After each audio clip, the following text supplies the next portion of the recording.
Magandang araw po. Narito na po ang magiging lagay ng panahon ngayong hapon ng Linggo, March 2, 2025.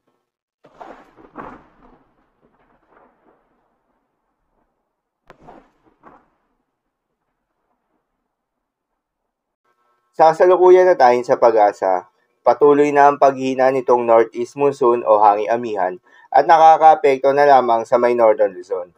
Dahil dito ay asahan pa rin yung bahagya hanggang sa maulap na kalangitan na may kalat-kalat na mga mahihinang pag-ulan.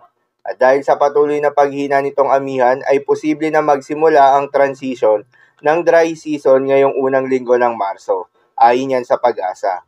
Dahil pa rin sa patuloy na paghina nitong amihan, ay wala nang epekto itong shear line sa anumang bahagi ng ating bansa. Habang yung easterlies o yung mainit na hangin galing sa may silangan ang nakakaapekto naman sa nalalabing bahagi pa ng ating bansa. Dahil dito ay asahan yung bahagya hanggang sa maulap na kalangitan na may kalat-kalat na mga pagulan o thunderstorms.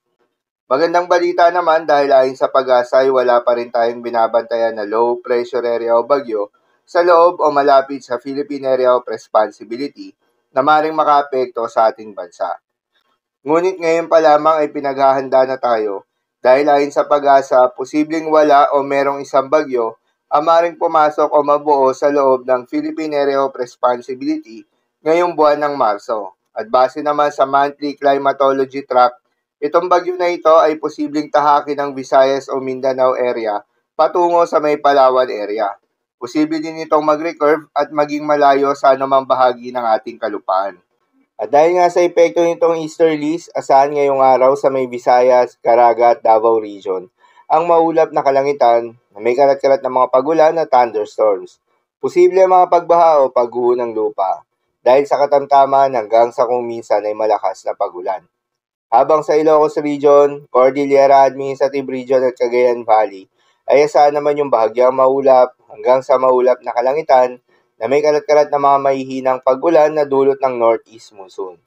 At sa Metro Manila at nalalabing bahagi pa nga ng ating bansa, ay asahan naman yung bahagyang maulap hanggang sa maulap na kalangitan na may kalat-kalat na mga pag-ulan o thunderstorms na dulot ng easterlies. Posible rin ang mga pagbaha o pagguho ng lupa during severe thunderstorms. Sa mga apektadong lugar, ingat sa mga posibleng banta ng pagbaha at pagguho ng lupa, lalong-lalo na sa mga lugar na inuulan na noong mga nakaraang araw pa. Para naman sa magiging lagay ng mga dagat baybayin, ay sa pag-asa ay wala pa rin tayong nakataas na gale warning sa anumang seaboards ng ating bansa. Ngunit pinag-iingat pa rin yung mga papalaot na mga kababayan nating mangingisda at yung may mga maliliit na sasakyang pandagat sa may eastern seaboards ng Visayas at Mindanao. Dahil inaasahan pa rin yung katamtaman hanggang sa maalo na karagatan. At sa nalalabing seaboards nga ng ating bansa, ay asahan naman yung banayad hanggang sa katamtaman ng mga pag-alon. Ngunit iba yung pag-iingat pa rin, lalo na kung meron tayong offshore thunderstorms activity, asahan yung paglakas ng hangin at kaakibat nito ay pagtaas rin ng mga pag-alon. So yun lamang po para sa lagay ng panahon ngayong araw ng linggo. Keep safe everyone.